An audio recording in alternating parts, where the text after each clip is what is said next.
this right here, a returner's magic should be special. This is how you introduce a brand new anime to your brand new audience, and you make an impact and you say, watch me. Did I earn your business? And your followers, your viewers are like, yeah. I need more. Give me more. That's how special a returner's magic should be special is. It's that special. And I really don't think I don't think there's any disappointment in our future whatsoever. Like, this is how you do it, okay? Now, I'm about to gush. Before I do that, okay, let me say what I didn't like about the show, okay? There's some semblance of realism in there, right? I think if any of us were to suddenly be in a dire, life or death situation, and in the moment that death was about to touch our face, we suddenly got beamed back, in this dude's case, 10 years ago, or 13 years ago, I think it would be. Because he said that right now it's year 13, the dragon starts attacking in year 16, and then they were fighting the dragon for 10 years. So I think that he went back 13 years into the past, okay? So I think any of us that returned 13 years in the past, like, it wouldn't just suddenly be like, oh, I'm in the past, yada, yada, da. I think it would take a lot of internal processing. He was grieving. He was confused. Like, it would take a lot out of a person. So I want to recognize real quick that there is a semblance of realism in kind of how they conveyed and depicted how Desir was handling this whole situation. Still, what I didn't like is he met this girl, the fire mage girl, and he knew who she was already, right?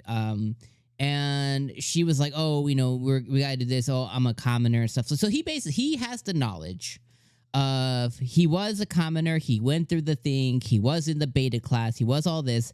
So I would like just to see, and maybe it's coming. All right. That's the thing. Like, maybe it's coming. So like I said, I'm going to gush very soon.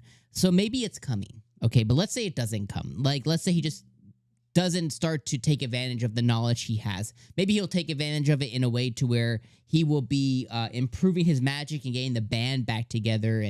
But maybe he doesn't actually improve a situation of, like, he just got smack talked by this other mage, or whatever it was. And, it's like, okay, why did you take advantage of, you should have known that this smack talk session was about to occur.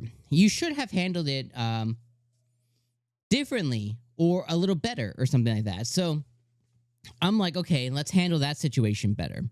When she was like, oh, you're a commoner too, I was like, okay, he's about to, like, I am, but will you see what I do? Like, it, or maybe he walks out. Like, there's so many different scenarios. I thought that, like, okay, they could have handled this a little better, but it's not that they handled it bad. Again, I think that it's under the guise of realism.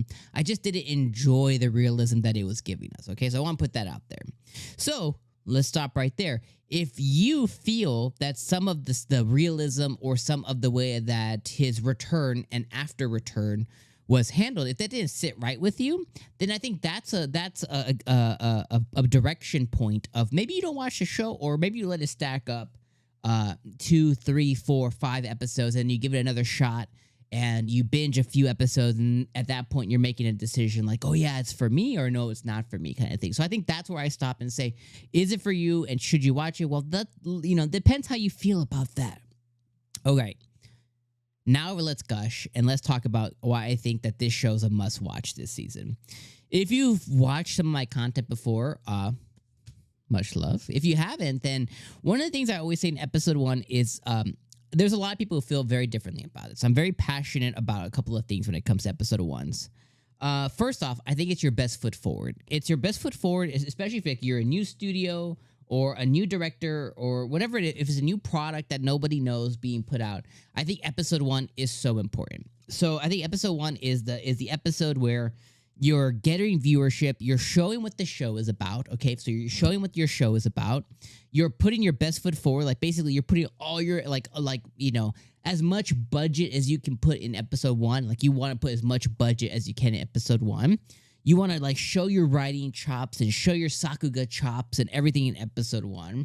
And the reason you do that is episode 1, people are like, no, I watched 3 episodes. Yeah, that's probably like the 10% of like addictive anime community. The other 90% out there, episode 1, just like an episode 1 of an HBO show or a Netflix show or a show on antenna or cable TV, just like it was before your first time watching Family Matters or Fresh Prince, episode 1 needs to be so important that you want to return every week to NBC or ABC at 6 p.m.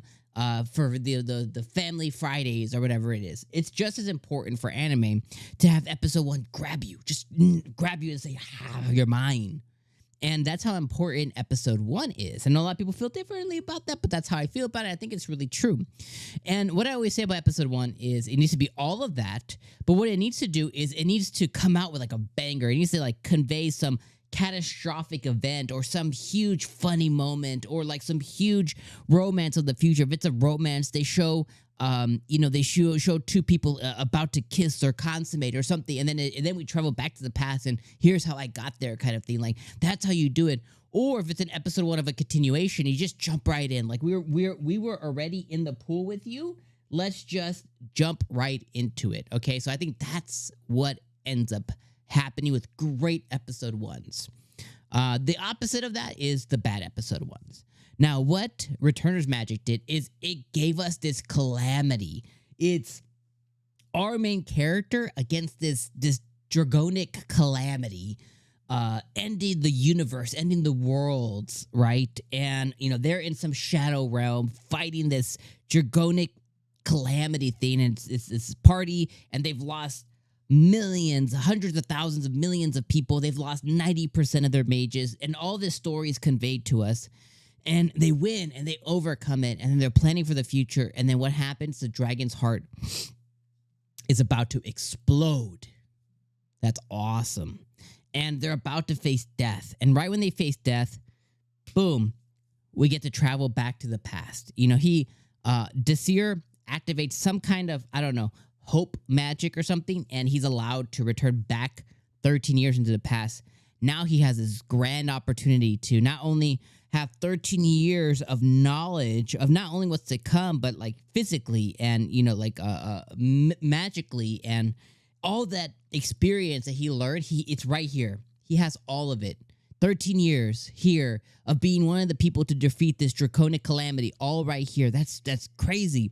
And then now he can go and influence change to make sure that they're ready, and the next 13 years looks completely different, and save the people he couldn't, and all of this. So it's going to be awesome.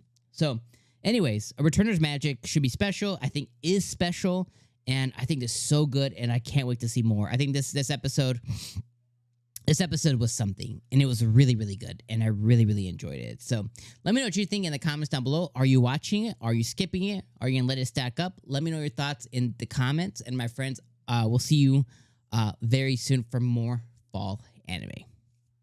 Peace out, dudes and gals. Dudettes, all of them. Peace.